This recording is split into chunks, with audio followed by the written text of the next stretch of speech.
সুপ্রিয় চাকরিপ্রত্যাশী বন্ধুরা, আপনাদের সবাইকে স্বাগতম জানাচ্ছি। আজকে আমরা আলোচনা করব বাংলাদেশ নির্বাচন কমিশনের ডাটা এন্ট্রি অপারেটর পদে 10 জুলাই 2026 তারিখে যে পরীক্ষা অনুষ্ঠিত হলো তার সম্পূর্ণ প্রশ্ন ব্যাখ্যা সহ সমাধান নিয়ে। তো এই পরীক্ষার সময় ছিল 90 মিনিট এবং পরীক্ষার পূর্ণমান ছিল 90। তো আমাদের channel Job Exam Mate BD, আমাদের চ্যানেলে তৃতীয় এবং চতুর্থ শ্রেণীর সরকারি চাকরি প্রস্তুতির লিখিত অনলাইন কোর্স চালু রয়েছে। আপনারা চাইলে হোয়াটসঅ্যাপ নম্বরে আমাদের সঙ্গে যোগাযোগ করতে পারেন। এই প্রশ্নের পিডিএফ ফাইলের জন্য আমাদের ওয়েবসাইট jobexambid.com সেখানেও ভিজিট করতে পারেন। আচ্ছা, তো প্রথমে আমরা বাংলা দিয়ে শুরু করব। বাংলায় প্রথমে ছিল পদ নির্ণয় করুন, মানে এখানে কিছু শব্দ দেওয়া ছিল, সেগুলো কোন পদ সেটা আমাদের লিখতে হবে। প্রথমে হচ্ছে জনতা। জনতা হচ্ছে আপনার সমষ্টিবাচক বিশেষ্য পদ। ঠান্ডা হচ্ছে বিশেষণ পদ, আনন্দ বিশেষ্য পদ। কোথাও এটা হচ্ছে ক্রিয়া বিশেষণ, আর তৃতীয় হচ্ছে বিশেষণ পদ, মানে পূরণবাচক। আচ্ছা, এরপরে শুদ্ধ বানান ছিল। প্রথমটা ছিল মুমূর্ষ। তো মুমূর্ষ বানান হবে ময় হস্য ময় দীর্ঘ মূর্ধন্য সহস্য রেপ। পূর্বাহ্ন বানান হবে পয়ে দীর্ঘকার বয়রে পাকার হয় মূর্ধন্য। পরিষেবা বানান পর আসে মূর্ধন্য সহায়কার বয়াকার। আর দর্পণ বানান হবে দ পয়রেপ মূর্ধন্য। হরিনাম বানান হবে হরি যোগদন্তের নয়কার নাম হরিনাম। 3 বলছে কারক নির্ণয় করুন। আকাশে ঘুড়ি উড়ে। আকাশে কি উড়ে? ঘুড়ি উড়ে। তাহলে ঘুড়ি হচ্ছে কর্মকারকের শূন্য বিভক্তি। বাবা আমাকে টাকা দিল। কি দিল? টাকা দিল। যেহেতু কি দ্বারা প্রশ্ন করলে পাওয়া যাচ্ছে, এটা কর্মকারকের শূন্য বিভক্তি হবে। দুধ থেকে দই পাই। যেহেতু দইটা দুধ থেকে উৎপন্ন হচ্ছে, অর্থাৎ আমরা জাত অর্থে এটাকে বলতে পারি অপাদান কারকের শূন্য বিভক্তি। এরপরে সকালে চাকরির পরীক্ষা। তো পরীক্ষাটা কখন? সময় বোঝাচ্ছে। তো সকালে, এটা হবে হচ্ছে আপনার অধিকরণ কারকে সপ্তমী বিভক্তি। ট্রেন স্টেশন ছাড়লো। যেহেতু স্টেশন থেকে ট্রেনের যাত্রা শুরু হচ্ছে, তো স্টেশনটা হবে হচ্ছে অপাদান কারকে শূন্য বিভক্তি। এরপরে ছিল বিপরীত শব্দ লিখুন। প্রথমে ছিল হচ্ছে সঞ্চয়, এর বিপরীত হবে অপচয়। উৎকর্ষের বিপরীত হবে অপকর্ষ। নিরক্ষরের বিপরীত হবে স্বাক্ষর। মহতের বিপরীত হবে নীচ। জঙ্গমের বিপরীত হচ্ছে স্থাবর। এরপরে ইংলিশ। প্রথমেই ছিল হচ্ছে বলছে make sentences with the following idioms and phrases. প্রথম ইডিয়মসটা ছিল আর red letter day. Red letter day মানে হচ্ছে স্মরণীয় দিন, memorable day. 16 December is the red letter day in the history of Bangladesh. 16 December বাংলাদেশের ইতিহাসের একটা স্মরণীয় দিন। এরপরে লুক ফর মানে হচ্ছে খোঁজা বা সার্চ করা। He is looking for a good job in Dhaka. সে ঢাকায় একটি ভালো চাকরি খুঁজছে। এরপরে সেট আউট মানে হচ্ছে কোনো যাত্রা শুরু করা। They set out for their destination early in the morning. তারা খুব ভোরে তাদের গন্তব্যের উদ্দেশ্যে যাত্রা শুরু করেছিল। এরপরে বলছে পুট আপ উইথ, এর মানে হচ্ছে সহ্য করা। I can not put up with such insulting behaviour anymore. আমি আর এই ধরনের অপমানজনক আচরণ সহ্য করতে পারছি না। এরপরে বলছে এন্ড ইন স্মোক, এটার অর্থ হচ্ছে ব্যর্থতায় পর্যবসিত হওয়া। All his plans and hard work ended in smoke, অর্থাৎ তার সমস্ত পরিকল্পনা এবং কঠোর পরিশ্রম ব্যর্থতায় পর্যবসিত হলো। এরপরে আমাদের ট্রান্সলেশন ছিল। প্রথমটা ছিল এক হাতে তালি বাজে না। এটা হচ্ছে it takes to make a quarrel, অর্থাৎ ঝগড়া করতে হলে দুইজন লাগে। তেল পানিতে ভাসে, অয়েল ফ্লোটস অন ওয়াটার। সে ভালো গান গায়, হি সিংস ওয়েল। আমি একটি ভালো স্বপ্ন দেখেছি, I dreamed a good dream অথবা I had a good dream. 10টা বাজতে 10 মিনিট বাকি। It's 10 minutes to 10। এরপরে ছিল হচ্ছে fill in the blanks। প্রথমে বলছে দ্য গার্ল ওয়েন্ট লাফিং, এটা হবে ওয়েন্ট অ্যাওয়ে লাফিং, মানে মেয়েটি নাচতে নাচতে চলে গেল, না মানে মেয়েটি হাসতে হাসতে চলে গেল। এরপরে বলছে staying up late is detrimental health, এটা টু হেলথ, মানে হচ্ছে দেরিতে ওঠা আর কি শরীরের জন্য ক্ষতিকর। দে এন্টার্ড রুম, এইটার পরে প্রিপোজিশন বসানোর দরকার নেই, নো প্রিপোজিশন হবে, দে এন্টার্ড দ্য রুম। আচ্ছা, এরপরে he is good at English হবে, সে ইংলিশে ভালো, এবং I will go to your house on Monday morning হবে, অর্থাৎ আমি সোমবার সকালে তোমার বাসায় যাব, স্পেসিফিকভাবে যেহেতু সে দিনকে বোঝাচ্ছে তার আগে অন বসবে। এরপরে বলছে কারেক্ট দ্য ফলোয়িং সেন্টেন্সেস। প্রথমে ছিল he don't know to swim, he এর পরে ডাজ নট হবে, অর্থাৎ হি ডাজ নট নো, আর সুইম যেহেতু এটা একটা স্কিল সুতরাং এটার আগে হবে হচ্ছে how to swim. Maruf papers coffee than tea, এটা হবে Maruf papers coffee to tea, পেপার্সের পরে টু বসে, অর্থাৎ মারুফ চায়ের থেকে কফি পছন্দ করে। Sumi speaks English as the English, এটা হবে Sumi speaks English like the English, মানে সুমি ইংরেজদের মতো করে ইংরেজি বলে। হি লেফট টু হোম, এটা হবে হি লেফট ফর হোম, এবং she is senior than me, she is senior to me, সিনিয়রের পরে টু বসে। এরপরে ছিল হচ্ছে গণিত। তো গণিতে প্রথম প্রশ্ন ছিল যে 15টি ছাগলের মূল্য হচ্ছে 5টি গরুর মূল্যের সমান, তাহলে 2টি গরুর মূল্য যদি 18,000 টাকা হলে 3টি ছাগলের দাম কত? আচ্ছা, তো এখানে আমাদের প্রথমে 2টা গরুর মূল্য 18,000 টাকা, তাহলে একটার দাম হবে হচ্ছে 9,000 টাকা।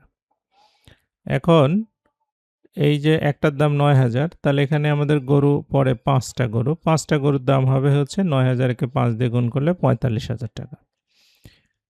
এই 45,000 টাকা কিন্তু 15টা ছাগলের দাম, তাহলে 15টা ছাগলের দাম 45,000 টাকা, তাহলে একটা ছাগলের দাম হবে আপনার 45,000কে আমরা 15 দিয়ে ভাগ করলে 3,000 টাকা। এখন আমাদের বলছে 3টা ছাগলের দাম কত, তাহলে 3টা ছাগলের দাম 3,000 গুণন 3 মানে 9,000 টাকা।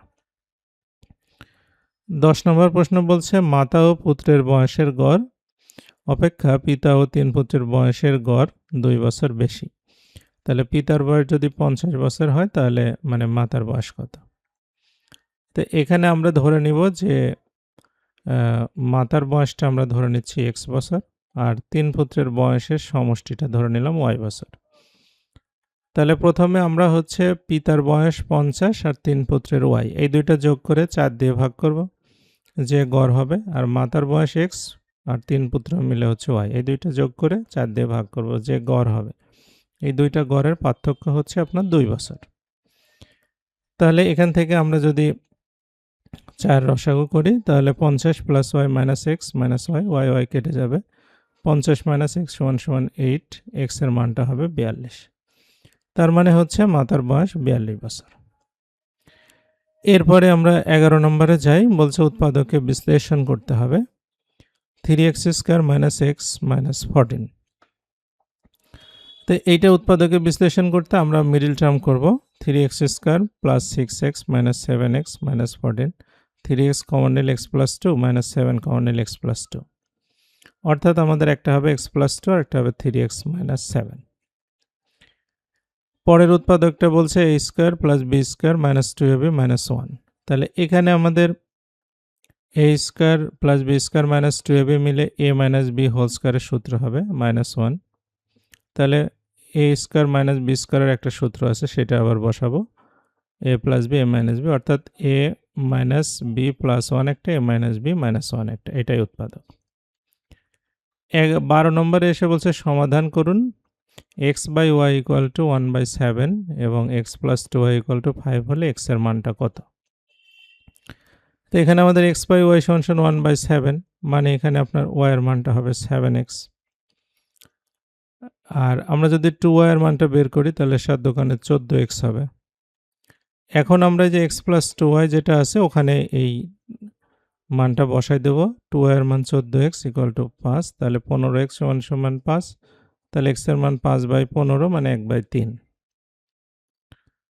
আচ্ছা, এরপরের প্রশ্ন বলছে যে x minus y equal to 2 এবং এক্স ওয়াই ইকুয়াল টু 24 হলে x প্লাস ওয়াই এর মানটা কত? তো x plus y whole square equal to x minus y whole square plus 4xy, একটা সূত্র আছে, আমরা এটা বসাবো। তো এখানে x মাইনাস ওয়াই এর মান হচ্ছে 2 স্কোয়ার প্লাস 4 ইন্টু 24, অর্থাৎ হচ্ছে 2 দুগুণে 4 আর 4 24 96, মোট 100 হবে। তাহলে আমরা রুটটাকে ডান পাশে নিয়ে যাব, তাহলে 100 এর উপর রুট করে দিলে x প্লাস ওয়াই এর মানটা হবে হচ্ছে 10। আচ্ছা, এরপরের আমরা কম্পিউটার নলেজ ছিল সেগুলোতে যাব। প্রথমে বলছে যে রঙিন মনিটরের পিক্সেলে কয় ধরনের রং থাকে? 3 ধরনের, লাল, সবুজ আর নীল। প্রথম ওয়েব ব্রাউজার কোনটি? HTTP 404 এর কী ধরনের সতর্কবার্তা? প্রথম ওয়েব ব্রাউজার হচ্ছে www, পরবর্তীতে নাম করে রাখা হয় নেক্সাস। HTTP 404 হচ্ছে একটা এরর মেসেজ, যে ওয়েব পেজের আমরা সার্চ করি সেখানে সার্ভার না পাওয়া গেলে এই কোডটা দেখায়। 101110, এটা বাইনারি সংখ্যা, এই সংখ্যাটা দশমিক সংখ্যায় রূপান্তর করতে হবে। তো এটা 1 ইন্টু 2^5 হবে প্রথমটার সাথে, মানে যতগুলো আছে, মানে এখানে আছে আমাদের 6টা, তাহলে প্রথমটাতে আমরা 5 লিখব, তারপরটাতে 2^4 গুণ করব 0-এর সাথে, 2^3 গুণ করব 1-এর সাথে, 2^2 গুণ করব 1-এর সাথে, আবার 1-এর সাথে 2^1 আর 0-এর সাথে 2^0, এগুলো সব যোগ করব। অর্থাৎ প্রথমটা হবে 32, পরেরটা তো 0ই হবে, তারপরে 8, 4, 2 আর প্লাস 0, এসব যোগ করলে 46 হবে। ওয়েবসাইটের মূল পেজকে কি বলে? এটাকে বলা হয় হোম পেজ। MS ওয়ার্ডে সিলেক্ট অলের শর্টকাট কমান্ড হচ্ছে Ctrl+A। কম্পিউটারের কিবোর্ডে কতগুলো ফাংশন কি থাকে? 12টা, F1 থেকে F12। এগুলো হচ্ছে বিভিন্ন কাজ আছে, যেমন F1 চাপলে হেল্প হয়, F5 চাপলে উইন্ডো রিফ্রেশ হয়, এর প্রত্যেকটা কিয়ের আলাদা আলাদা কাজ আছে। বিশ্বের প্রথম সার্চ ইঞ্জিন কোনটি? বাংলাদেশে একটি সার্চ ইঞ্জিনের নাম লিখুন। বিশ্বের প্রথম সার্চ ইঞ্জিন হচ্ছে আরসি, বাংলাদেশের সার্চ ইঞ্জিন হচ্ছে পিপিলিকা। আইপি অ্যাড্রেস কাকে বলে? আইপি অ্যাড্রেস প্রকাশের জন্য কয়টি অক্টেট প্রয়োজন? আইপি অ্যাড্রেস হচ্ছে ইন্টারনেটে যখন কোনো ডিভাইস কানেক্টেড থাকে সেটার একটা নম্বরটা হচ্ছে আইপি অ্যাড্রেস, যেমন ফোনের নাম্বার, ফোনের সাথে সিম থাকে, সিমের আর ইন্টারনেটের সাথে যেটা কানেক্ট থাকে সেটা হচ্ছে IP address, internet protocol address বলে। এইটার IPv4 এর জন্য 4টি অক্টেট প্রয়োজন হয়। কম্পিউটার নেটওয়ার্কে প্যান আর ল্যান কি? প্যান হচ্ছে পার্সোনাল এরিয়া নেটওয়ার্ক, যেমন ফোন ব্লুটুথ এই সেটআপের মধ্যে 10 মিটারের মধ্যে থাকে। ল্যান হচ্ছে লোকাল এরিয়া নেটওয়ার্ক, যেটা একটা নির্দিষ্ট এলাকার মধ্যে থাকে, যেমন একটা বাড়ি, স্কুল, এগুলোর মধ্যে থাকে। এরপরে কম্পিউটারে প্রোগ্রামিং ভাষা কয়টি প্রজন্মে ভাগ করা যায়? 5টা। এআই এর পূর্ণরূপ কি? কৃত্রিম বুদ্ধিমত্তা কোন প্রজন্মের কম্পিউটারের বৈশিষ্ট্য? এআই এর পূর্ণরূপ হচ্ছে আর্টিফিশিয়াল ইন্টেলিজেন্স, আর কৃত্রিম বুদ্ধিমত্তাটা হচ্ছে আপনার 5ম প্রজন্মের বা 5th জেনারেশন কম্পিউটারের বৈশিষ্ট্য। অ্যালগোরিদমের চিত্ররূপকে কি বলে? অ্যালগোরিদমের নামকরণ করা হয় কার নাম অনুসারে? অ্যালগোরিদম মূলত এই চিত্ররূপকে বলা হয় হচ্ছে ফ্লোচার্ট। অ্যালগোরিদম হচ্ছে আল-খাওয়ারিজমের নাম অনুসারে নামকরণ করা হয়। র্যাম রম কোন ধরনের মেমোরি? র্যাম হচ্ছে র্যান্ডম অ্যাক্সেস মেমোরি, এটা ভোলাটাইল মেমোরি, আর রম হচ্ছে রিড অনলি মেমোরি, এটা নন ভোলাটাইল মেমোরি। ইউনিকোডের উদ্দেশ্য কি? ইউনিকোডের হচ্ছে সকল ভাষা, বিশ্বে যত ভাষা আছে সেগুলোকে কম্পিউটারে কোডে মাধ্যমে এককভাবে প্রকাশ করাটার নামই হচ্ছে ইউনিকোড। আর HTMLটা হচ্ছে হাইপার টেক্সট মার্কআপ ল্যাঙ্গুয়েজ। তো এই ছিল আমাদের আজকের প্রশ্ন সমাধান। ভালো লাগলে লাইক, কমেন্ট, শেয়ার, সাবস্ক্রাইব করবেন। আর আমাদের কোর্সে অংশগ্রহণ করতে চাইলে অবশ্যই আমাদের সঙ্গে যোগাযোগ করবেন। তো এতক্ষণ সাথে থাকার জন্য আপনাদের সবাইকে অসংখ্য ধন্যবাদ।